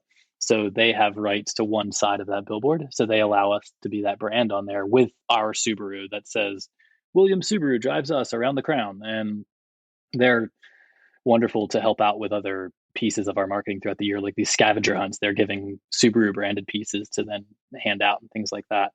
So yeah, we totally do value in kind. And a lot of times when we send out our sponsorship tiers that we have, we let people know, like, this is a jumping off point. This is not a hard line. This is a conversation starter, and these numbers can ebb and flow. And let's make sure it makes sense for you. And a lot of times the ways that they ebb and flow is like multi-year contracts. And what else can we offer to talk about these things? And that's been a big part of it. Is the multi-year side of sponsorship is so helpful to not have a conversation after every race to say, hey, are you guys coming back? Can we do this thing? Can we do that thing? Because we want to continue talking about you. So how can we do that each year if we have to make sure that we're still friends? So we kind of try to start at a 3-year relationship. And for us, being a new race, we didn't want to go much further than that because we wanted to make sure we'd still be around. I'd hate to say, let's do a 5-year sponsorship and then a global pandemic come around and shut us down or something like that, which was totally part of the conversation. So it's been interesting to learn that. But I think the biggest takeaway that I've had is it's our most personal relationship that we have of talking to these main players within the company and making sure we're doing right by them. And the ideas that we have for activation match what it is that they want to do, and match a lot of the things that they want to do. But I've also found that I absolutely love it. And it's such a passion project for me to talk to these companies and figure out how to activate them appropriately. And I think in a former life or maybe in a future life, I want to work for some sports agency and have so much fun with how to activate these different companies and what that looks like. It's fun stuff. It is good fun when you're in the zone and you're having those conversations. And you're speaking to sponsors who sort of like get you and you get them. I think it could be like truly, like magical stuff. Yeah.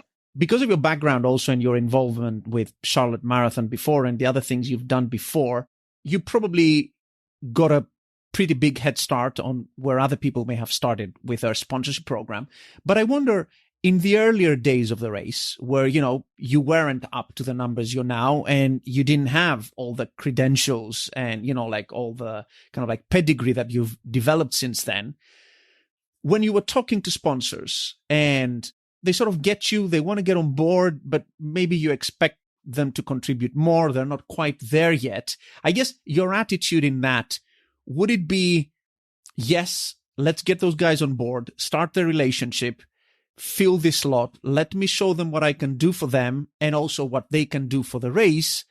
Or are you more on the side of, nope, we have a hard stop on what I need to see from you, and I believe in my race, and I'm not going to get you in cheap or at a discount or how I might perceive to be a discount kind of thing? Like, what would be your attitude in that? Because it's a bit of a chicken and egg building a sponsorship roster, basically getting people on board. Yeah, good question. I lean towards your first version of get them in, show them what you got, and prove to them that the value is there. But obviously, you can only do that so much. Like, you can't have zero cash coming in with sponsorship. One of the things that we recognized early on is we wanted our revenue to be a 50-50 split, 50% being registration and 50% being sponsorship. We weren't going to be able to do that year one, and we knew that, but we knew it was something we wanted to work towards. And I think that's where the multi-year contracts came in, of getting them in the first year, of saying, you know what, product is great this year, value in kind is great. If you can give something to our runners, that's wonderful.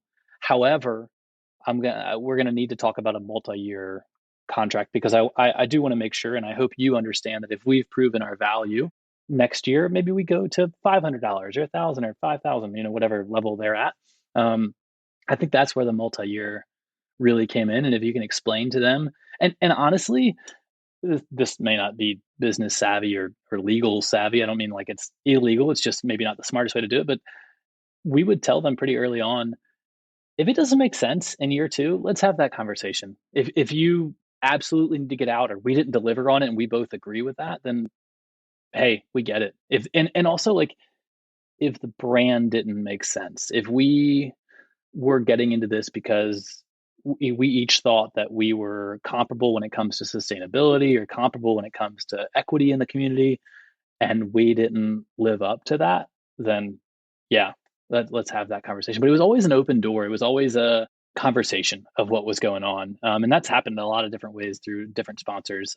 Yeah, just knowing that you're not always going to be able to get cash that first year, but if you're able to have that conversation of let's kind of start down this road and see if this works, just remember what it was.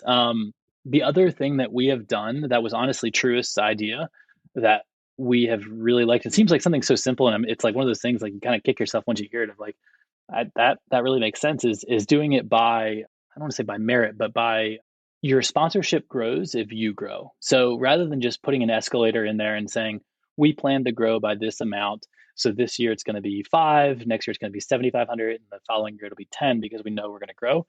You say our base is 5,000, and if we grow by 10%, your sponsorship grows by 10%. So next year you'd have to get to 5,500, or whatever it might be. And being able to give that to sponsors after Truist gave it to us, of this idea of what maybe our sponsorship could look like, we have now taken that to other sponsors and said, hey, look, we don't want you to pay more if we're not growing. And we think growing looks like a lot of things. It doesn't always necessarily mean registration.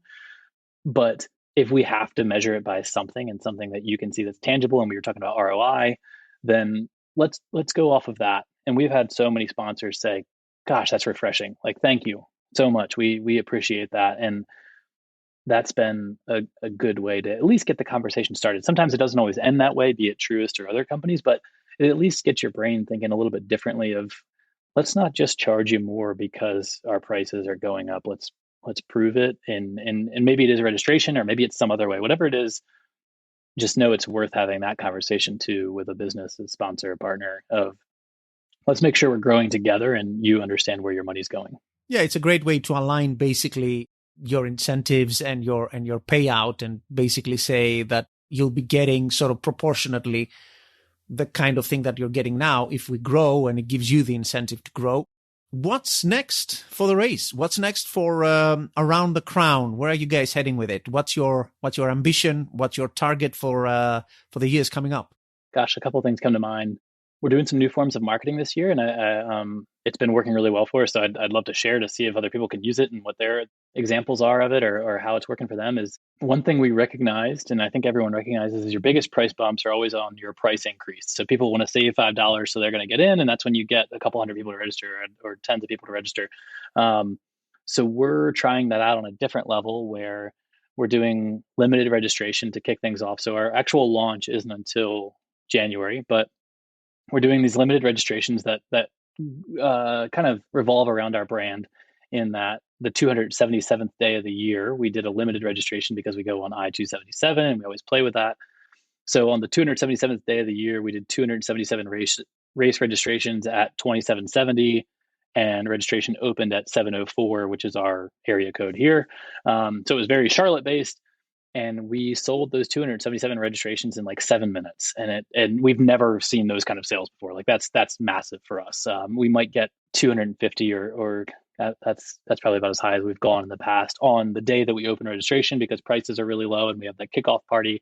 So for us to do that amount, and that's not including kids races or virtual entries, it worked really, really well for us, and it's a way for us to kind of combat what the pandemic did to our numbers. I mean, our numbers went way down, and I'm sure a lot of people have seen that. And we're coming back, and this year was an amazing year of growth, but it's still not at the level that we expected to be at in year 4, when we didn't know a global pandemic was coming and all that. So it's one way for us to kind of get back some of our registration numbers. So we're doing it again on November 30th, because it's 277 days away from race day, and doing the same thing again.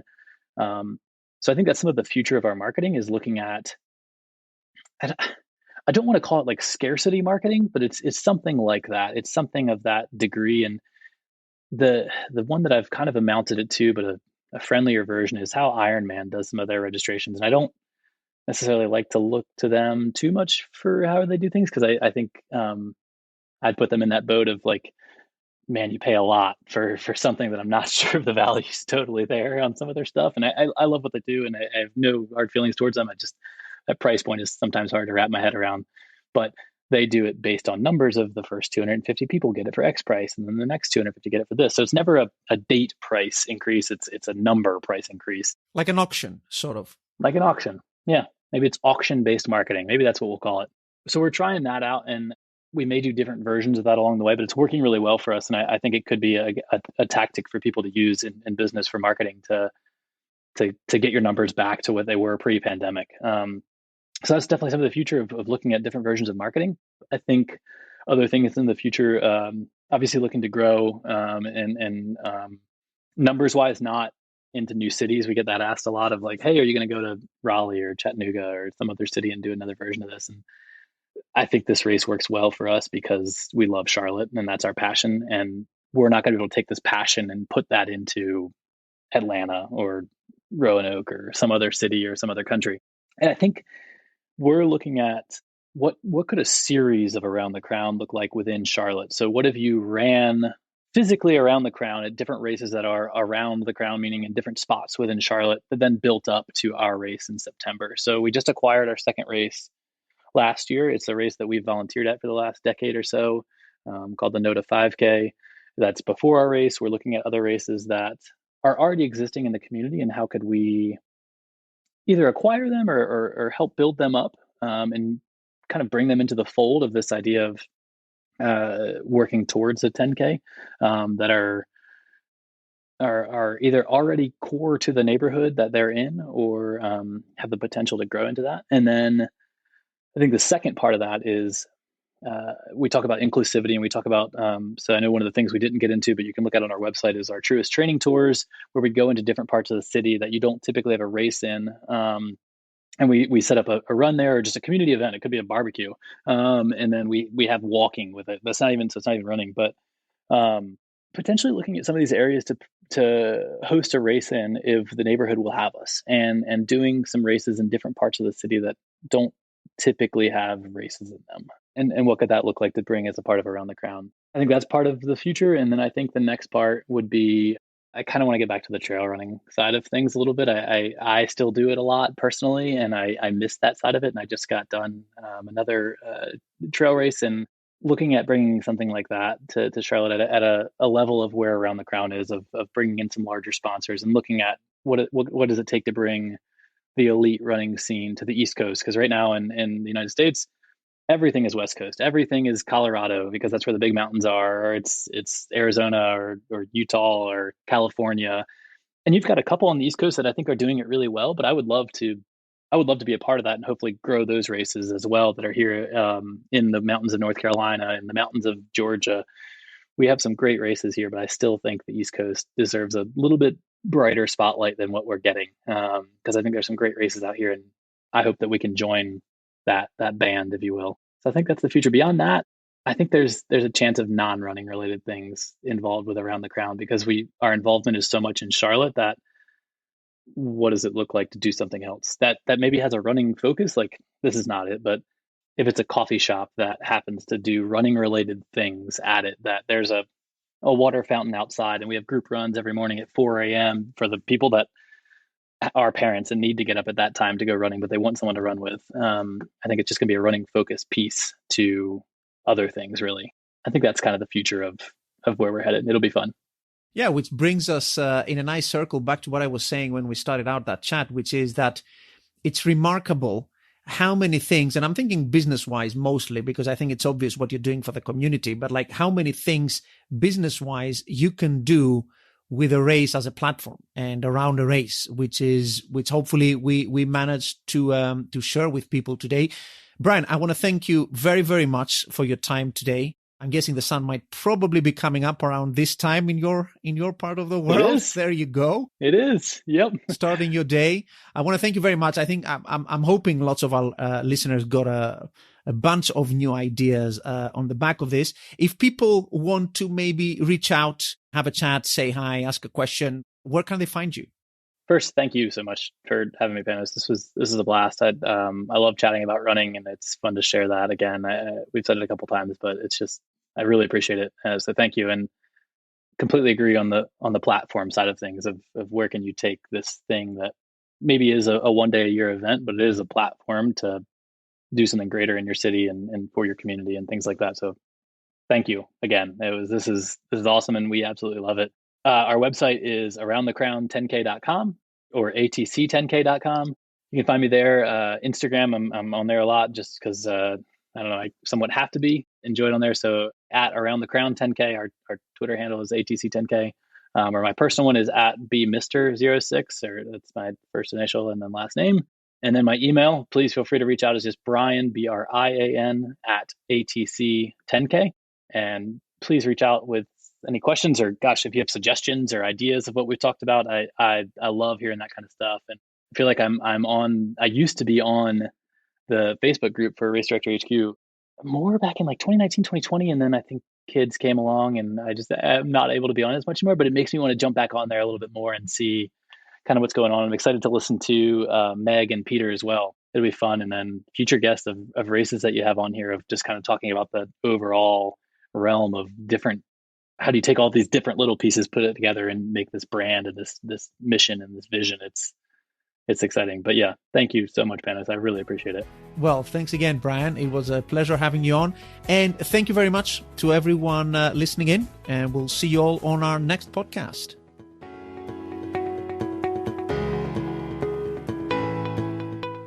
I hope you enjoyed today's episode on Around the Crown 10K with co-founder and race director Brian Mister. You can find more resources on anything and everything related to race directing on our website, racedirectorshq.com. You can also share your thoughts about some of the things discussed in today's episode or anything else in our Facebook group, Race Directors Hub. Many thanks again to our awesome podcast sponsor, Run Sign Up, for sponsoring today's episode. And if you enjoyed this episode, please don't forget to subscribe on your favorite player and check out our podcast back catalog for more great content like this. Until our next episode, take care and keep putting on amazing races.